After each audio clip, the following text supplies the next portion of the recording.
What it is, man, y'all already know it's your boy DaSlap. It's that time of year, man, the Slap Awards. We had a great season, season 9, man. Once again, appreciate y'all, man, for watching the Slap Show. I'm up to 210 subscribers. I forgot to announce, like, the top 3 countries that watch the Slap Show. United States, of course, the United Kingdom, and the Philippines. Manny Pacquiao out there watching the Slap Show. I know I probably said it before, but hey, say it again. You know what I'm saying? Maybe, hey, ain't no maybe. It's gonna rain supreme. Keep saying it.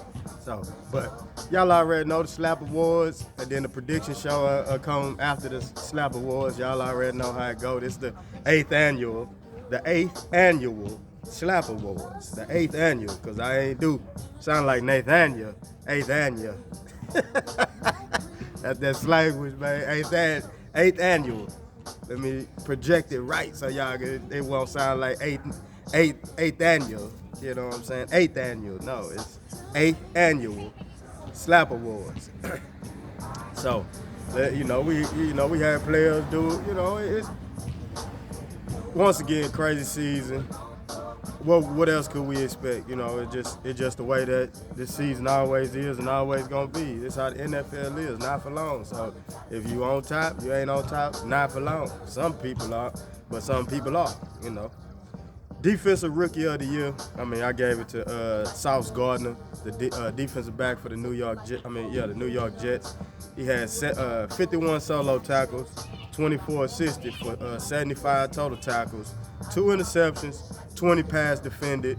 He was an All-Pro this year at rookie, Pro Bowler at rookie.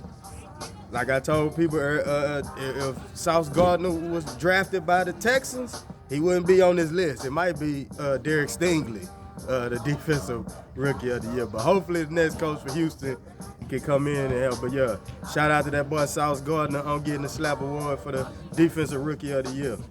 Offensive Rookie of the Year, I gave it to Chris Olave, the wide receiver for the New Orleans Saints. 72 catches, 1,042 yards, 4 touchdowns, 14.5 yard average, and he from the middle of the season on, he started looking like, hey, Michael, who? Y'all don't need Michael Thomas no more. I'm the guy. You know what I'm saying? The touchdowns gonna go up, but I'm the guy. Yeah. At the Dolphin Bay show, he found Olave a lot of times, but they won't be in the playoffs this year. But shout out to him on Offensive Rookie of the Year, Chris Olave. Defensive Player of the Year, Nick Bosa. Defensive end for the San Francisco 49ers, 41 solo tackles, 10 assists, 51 total tackles, 2 forced fumbles, 18 and a half sacks, 1 pass defended, and got his team as a number 2 seed and maybe the favorite to win it all. You know what I'm saying? So, Defensive Player of the Year, that boy Nick Bosa, that man Nick Bosa. You know what I'm saying? Already, shout out to you. Offensive Player of the Year, oh yeah, Gritty, Mr. Gritty. This twice he didn't got a Slap Award. You know what I'm saying? He didn't got the Offensive Rookie of the Year, and now he got the Offensive Player of the Year. Justin Jefferson, 128 catches, 1,809 yards, 8 touchdowns, 14.1 yard per catch. Mr. Gritty himself. Hey. But hey, he got a great point, and I think I'm gonna talk about that in the off season when I just got some free time on my hands to just talk about topics. But yeah, the MVP, yeah, the quarterback is always gonna be a quarterback, because the quarterback, unless the receiver or the running back just gonna have a monster season, or a defensive end just gonna have a monster season, it's normally gonna be a quarterback that's gonna get it. But Offensive Player of the Year, Justin Jefferson. Shout out to you, Mr. Gritty himself. Coach of the Year, I know a lot of y'all gonna be like, who he got that Coach of the Year? It could have been Nick Sirianni in Philly, Daboll at the Giants. You keep put Silas in there, even though he had quarterback situations, but you can put him in the mix, because who thought the Jets was gonna win cellmate games this season? Nobody, not even me. Kyle Shanahan, 49ers, But I gave this guy my coach of the year. I gave it to Doug Peterson, head coach of the Jacksonville Jaguars, because for the last 2 seasons, the Jaguars had the #1 pick. And they came into this year like Trevor Lawrence, Lever. He was out there looking like Lever early in the season, but he started to get a grasp of that offense and see how, okay, and look at him. He in the playoffs. Yeah, the Jaguars in the playoffs. They won in the AFC South, which ain't saying much. Because I got them on the award show, too. Yeah, y'all already know. I done ran out of giving the ugly division award. I done ran out of that, so I just the worst division. So it's just what it is, man. But yeah, coach of the year, Doug Peterson, 9-8, won the AFC South, hosting the Chargers in the playoffs. So, can they win? Can they win? Because I can't stand the rain either. Slap 2-time of the year. Oh yeah, Ravens. Yeah, the Baltimore Crows, the Baltimore Ravens, just blowing those double-digit fourth-quarter leads. And that's mainly all they losses of the season. Every game they lost just about, they had a 10-point lead or better. Miami, they had a 28-point lead, 21-point lead. And we look up, it's time. And they gonna get the lead. That's all, man. Yeah, slap yourself 2 times for the year. You know what I'm saying? Until the season begins. Keep slapping yourself 2 times. Baltimore Ravens, Baltimore Crows. Caw-caw, caw-caw. Pulling caper of the year. Oh yeah, New England. The Patriots, man. Them 2 games that might have cost them from making the playoffs. The most horrible call ever, the lateral. You know what I'm saying? Your boy Jacoby Myers, I don't know what he was thinking. He threw it to a Jones, but it wasn't the right Jones. Yeah, he threw it to a Jones. A Jones did catch that pass and ran for a touchdown the other way. And then the very next week, fumbling on the 8-yard line when y'all was going in for the game-winning touchdown, boom. And then y'all needed to win on Sunday, and you lost. And where you at? You can't stay in the rain either. You at home. So, pulling caper of the year, yeah, to the New England Patriots. Robert England, because it's a nightmare. Them 2 games was a nightmare because they cost y'all a chance at the playoffs. You win either one of those games, you might be in. Oh, the most talked about team of the year. Y'all know that when I say that, the most talked about team, it ain't because you're winning. It's because you're losing. Or you're doing something out there for the slap to talk about you. So I gave it to the Washington Commanders because when they gave them the Commanders, I was like, well, they was a football team last year.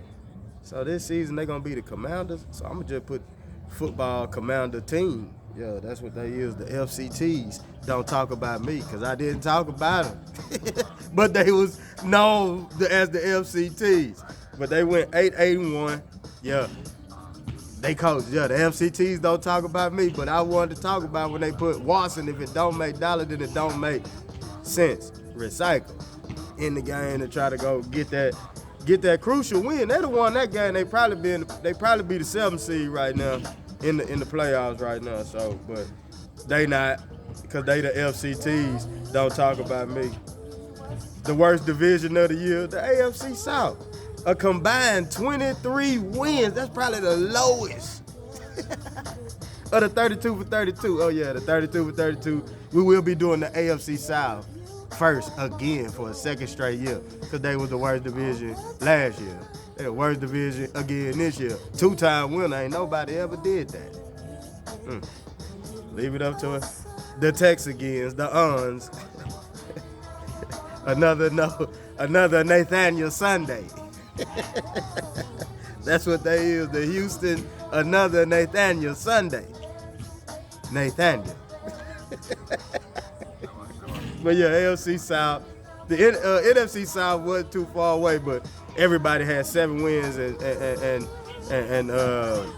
Tampa Bay finished with 8. So they were 8-7-7-7. I was like, God, no, everybody finished 7-10, and they finished 8-9.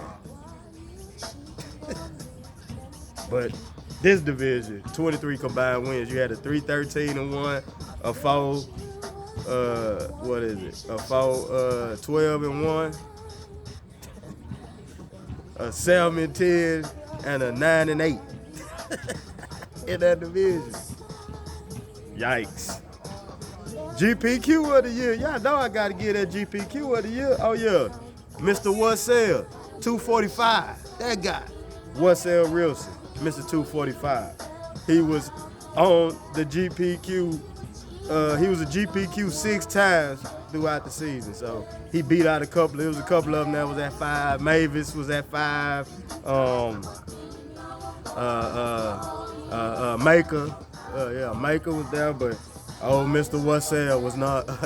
He was number 1 with 6 appearances as a GPQ. Mr. 245. He was getting that bread, but he was out here GPQ status.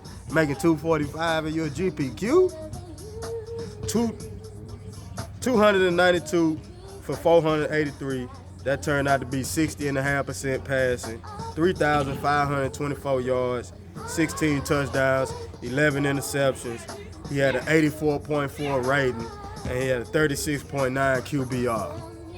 GPQ of the year, your boy, Wassell Wilson. What was that? Is that you? You good? Oh yeah, 54 different GPQs. The NFL set a record this year for 65 different quarterbacks starting at least one game this year. So 65 quarterbacks getting out there. Turns out to be 54 different GPQs out there. So they got a record, I got a record. I ain't never touched 50 GPQs. I'm usually hovering around 43, 45, around that area. But 54 GPQs? They was out there getting it. That's what they wanted to do. And last but not least, man, the MVP award, man. I know some people probably gonna be, oh man, yeah, but you know, yeah, Pat Mahomes, yeah, but I'm gonna give it to Jalen Hurts. Because the 2 games that he didn't play, when people were saying, oh, anybody could quarterback and win with Philly, well, Philly didn't win a game until he came back. They lost their 2 games without him. So I gave Jalen Hurts the MVP award, the slap MVP award, man. 306, he was 306 for 460. That was 66.5%. He had 3,701 yards passing, 22 touchdowns, 6 interceptions. He had a 101.6 rating, 66.7 QBR, which was like 4th in the league. 165 carries, 760 yards, and 13 touchdowns. Hey, I know he's not gonna win it. They're probably gonna give it to Patrick Mahomes because he broke the single season passing record, which gonna always get broken with this extra week we got and the way they throw the ball all over the field. So that record ain't gonna last long. Somebody else finna come beat that probably the next 2 years. You know what I'm saying? But, you know, this concludes the Slap Awards show, man. Hey, like I say, man, I appreciate y'all for watching and tuning in every week, man. I sure appreciate it. Hey, that means a lot to me, man. Oh yeah, happy birthday. Happy heavenly birthday to my boy Harry O, presidential, baby.